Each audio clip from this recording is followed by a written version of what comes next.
अस्सलामुअलैकुम वरहमतुल्लाहि वबरकातुहू। दोस्तों, मैं हूं तनवीर अहमद और आप देख रहे हैं तनवीर इलेक्ट्रॉनिक्स यूट्यूब चैनल।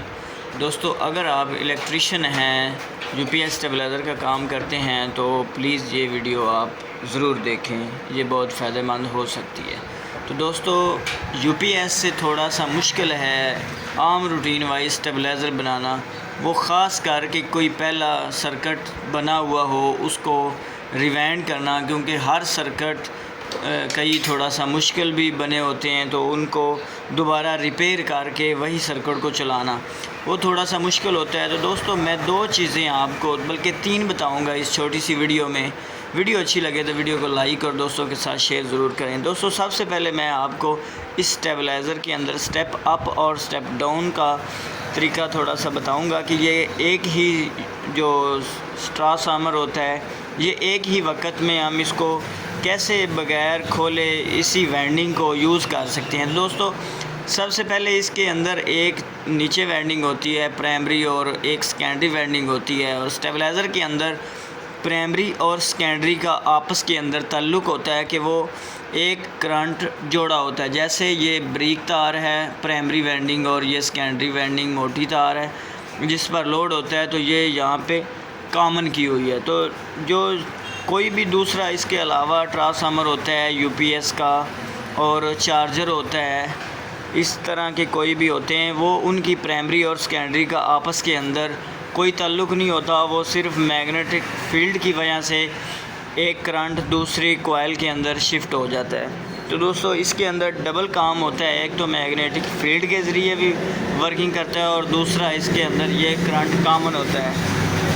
तो दोस्तों, इसको अगर आपने स्टेप अप बनाना है तो एक ही राउंड में ये वाइंडिंग हुई है। मिसाल के तौर पे हमने इस ट्रांसफार्मर की वाइंडिंग ऐसे शुरू की है, ठीक है। चलें क्लॉक वाइज समझ लो, मैं आपको आसानी से समझा देता हूँ कि क्लॉक वाइज आपने इसकी वाइंडिंग की है तो मुकम्मल वाइंडिंग ही आप क्लॉक वाइज ही करेंगे, प्राइमरी हो या सेकेंडरी हो। तो सोचें आप कि आपने एक करंट इस पहली वाली तार को दे दिया है और दूसरा करंट इसको देंगे, तो यहाँ पे एक न्यूट्रल लगी होगी और पॉजिटिव फेस यहाँ पे लगा होगा। एक मिसाल के तौर पर 100 बल्कि 220 वोल्ट आप यहाँ पर दे देते हो तो ये करंट बढ़ा देगी कॉइलें। ये तकरीबन एक मिसाल तो वाइंडिंग के हिसाब से जितनी भी टर्नें होंगी, मिसाल के तौर पर ये 10 वोल्ट बढ़ा रही है और इसकी टर्नें भी उतरी हैं तो ये भी 10 बढ़ाएगी और इसकी 10। लेकिन स्टेबलाइज़र के अंदर टर्नों का फ़र्क होता है, ये 10 बढ़ा रही है, यहाँ से यहाँ 10 वोल्ट का फ़र्क है तो यहाँ 20 का होगा और ये 30 का होगा। तो 220 आ रहे हैं तो 10 मिलाकर 230 हो गए और 20 मिलाकर 250 हो गए और 30 मिलाकर 280 वोल्ट यहाँ पर हम आउटपुट ले लेंगे। और इसी अगर ट्रांसफार्मर को स्टेप डाउन करना हो तो फिर कैसे करना होगा कि एक करंट हम यहाँ पर दे देंगे और एक करंट हम यहाँ पर दे देंगे। तो दोस्तों, ये काम सारी जो कॉइलें हैं ये बैक रिवर्स में इसकी वाइंडिंग यूज़ हो जाएगी, तो ये सारा स्टेप डाउन काम करना शुरू कर देगा। जैसा कि हमने एक करंट यहाँ पे दिया और यहाँ पे दिया तो ये उसी हिसाब से ये डाउन करना शुरू कर दे। तो इसके अलावा मैं और जो चीज़ आपको समझाना चाहता हूँ, एक मिसाल के तौर पर इसका आप इसको स्टेप अप और डाउन दोनों यूज़ करना चाहते हैं तो हम आम रूटीन वाइज स्टेबलाइज़र की एक करंट यहाँ पर देते हैं और एक करंट यहाँ पर, तो ये स्टेप डाउन हो जाती है और बाकी दो स्टेप अप हो जाती हैं।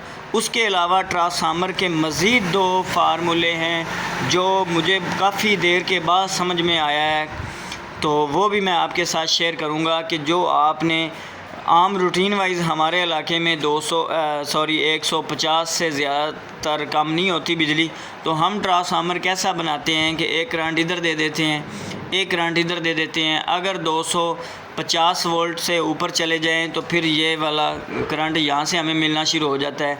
अगर 220 ही हों तो फिर यहाँ से मिलता है, अगर 200 वोल्ट हों तो फिर हमें यहाँ से 220 मिल जाते हैं।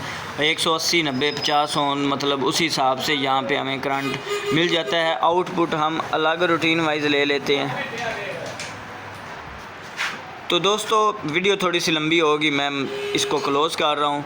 तो कहाँ थी कि हम इस तरह हमारा सर्किट जहाँ पर मेन तकरीबन अच्छी हो, आम रूटीन वाइज चीज़ें चल रही हों, तो फिर हम ऐसा यूज़ कर लेते हैं। उसकी प्राइमरी वाइंडिंग भी अच्छी खासी वाइंड करनी पड़ती है, कम से कम 200 वोल्ट तक इसकी प्राइमरी वाइंडिंग। अगर वोल्ट एक मिसाल के तौर पर 100 हैं, मतलब 150 से ऊपर कभी गए ही नहीं है, या 170-80 को कभी उन्होंने टच नहीं किया, तो फिर आप क्या करते हैं कि प्राइमरी वाइंडिंग थोड़ी सी कम करते हैं। छोटे ट्रांसफार्मर से बड़ा धमाका अगर लेना हो तो फिर प्राइमरी वाइंडिंग यहाँ पर दे देते हैं, और आउटपुट हम सिर्फ इसी पॉइंट से लेते हैं, आखिरी तार से। सिर्फ ये पक्की बात हो जाती। और जो मेन दूसरा करंट होता है वो रिले के ज़रिए हम सेलेक्ट करते हैं कि हमने किस पॉइंट को करंट देना है। एक मिसाल के तौर पर अगर इसकी प्राइमरी वाइंडिंग 100, उसका नुकसान और फ़ायदा भी मैं आपको बता देता हूँ कि वो वाला ट्रांसफार्मर अगर गाँव से समझ लो उठकर शहर को आ जाता है, जहाँ पर वाइंडिंग करंट अच्छा होता है, तो वहाँ पर वो ट्रांसफार्मर जल जाएगा, वो काम नहीं करेगा। चाहे वो जिस तरह का मर्ज़ी हो, वो उसका जब भी आप उसको 220 वोल्ट या 180 वोल्ट दोगे तो वो सीरीज़ पर बहुत ज़्यादा चलेगा और लोड 1-2 एम्पेयर तक चलेगा, तो फ़ौरन वो हीट अप हो जाएगा। तो जो मैंने तो आम रूटीन वाइज ही ट्रांसफार्मर बनाया है कि इसको जिस जगह पर मर्ज़ी ले जाओ, इसने काम करना है तो बेहतरीन अपना अच्छा रिज़ल्ट देगा। तो उसका मैंने आपको एक नुकसान बता दिया, लेकिन वो थोड़ी सी तार के अंदर, थोड़ी सी वाइंडिंग के अंदर वो बहुत ही कमाल का काम कर जाता है, जहाँ पर दूसरे ट्रांसफार्मर स्टेबलाइज़र के काम नहीं कर सकते। तो उसका ये होता है कि हमने एक करंट इधर, मतलब इधर से करंट ले लेना है और इधर करंट दे देना है। तो उसकी जो पहले मैं आपको बता रहा हूँ, उसकी आउटपुट घूमती रहती है, इधर से इधर से इधर से इधर से। इसकी जो पॉजिटिव मेन करंट है, न्यूट्रल के अलावा जो फेस का लोड है वो घूमता रहता है कि जिसको किधर, अगर एक मिसाल के तौर पर बिजली 220 हो गई है तो वो यहाँ पर ही होगा, इधर से करंट देगा और इधर से लेगा। अगर 180 हुई है तो यहाँ पर उसका मेन का लूप इधर आ जाएगा, शिफ्ट हो जाएगा, तो यहाँ पे वो करंट देना शुरू कर देगा और यहाँ से लेना शुरू कर देगा। अगर बिजली और थोड़ी सी कम हुई है लाइट, तो फिर यहाँ पर आ जाएगा और ये दोनों अप हो जाएंगे। और भी बिजली डाउन हो गई है, करंट डाउन हो गया, तो यहाँ पर आ जाएगा और ये तीनों करंट अप करना शुरू हो जाएंगे। तो दोस्तों ये है छोटा सा स्टेबलाइज़र के अंदर ट्रांसफार्मर का, जितना मैंने समझा है कि ये थोड़ा सा यूपीएस से थोड़ा सा मुश्किल है कि इसको थोड़ा सा समझना, क्योंकि इसके सर्किट को समझना थोड़ा सा मुश्किल होता है। और ये है इसकी ट्रांसफार्मर को, सर्किट को ऑपरेट करने के लिए हम करंट यहाँ से ले लेते हैं। बाज़ औक़ात इन दोनों तारों से भी हमें 12 और 15-16 वोल्ट तक मिल जाते हैं।